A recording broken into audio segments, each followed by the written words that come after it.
from Nakuru County. The push to make Kenya's education free for all is gaining momentum, with National Assembly Speaker Moses Wetangula now directing a formulation of laws to collapse all bursaries and public scholarships into one fund.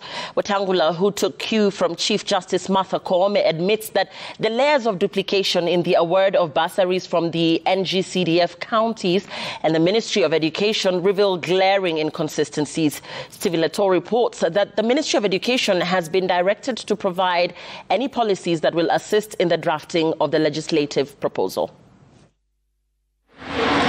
From Chief Justice to the Speaker of the National Assembly, two arms of government, the legislature and the judiciary, have come out in the open to slam the bursaries and scholarship programs that they say are a duplicate and not serving any purpose.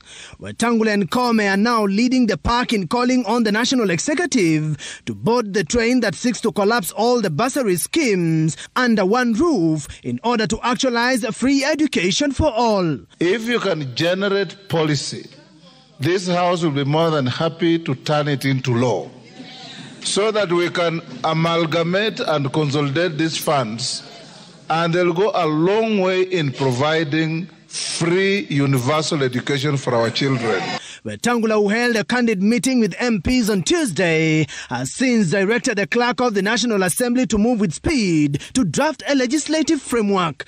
Already the clerk of the National Assembly has written to the Ministry of Education. The letter reads in part, "We have received a petition which notes the current uncoordinated approach towards the issuance of bursaries and scholarships has in some instances led to a duplication of awards." End quote. The letter to Principal Secretary Belio Kipsang, titled Consolidation of Public Bursaries and Scholarship Programs, further tells the ministry that the High Court in Nakuru, in a case by Laban Omsundi versus Controller of Budget and 5 others, for the consolidation of existing bursaries and scholarships for the purposes of coordination, informs the decision.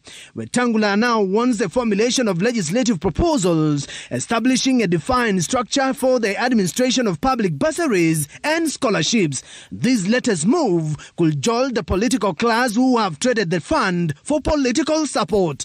All these resources come from the same source, the diminishing public purse.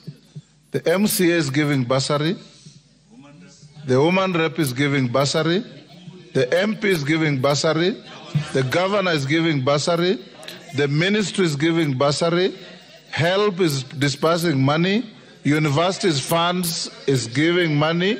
Counties too have allocated billions of shillings into county bursary education kitties. For instance, Narok Governor Patrick Olen Tutu allocated 400 million shillings to educate 47,000 learners, with Governor Tutu placing 1,702 learners under county scholarship.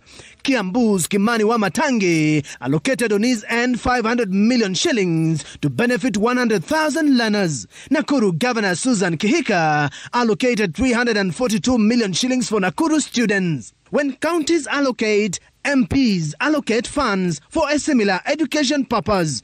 For instance, in Nairobi, Governor Sakaja has allocated 857 million shillings to be distributed in all the 17 constituencies in the city. Equally, MPs in Nairobi under NGCDF have also allocated millions towards bursaries. For instance, Embakasi East MP Babu Owino has on his side allocated 72 million shillings for bursary, while his Langata counterpart Felix Odior allocated 50 million shillings as bursary. This is on top of the county bursary, meaning some learners will receive double while others will miss out entirely. With all these funds scattered and the glaring inconsistencies, will MPs agree to let go NGCDF? Stephen Leto, Citizen TV. The Ministry of Labour has tonight directed the Kenya Union of Post-Primary Education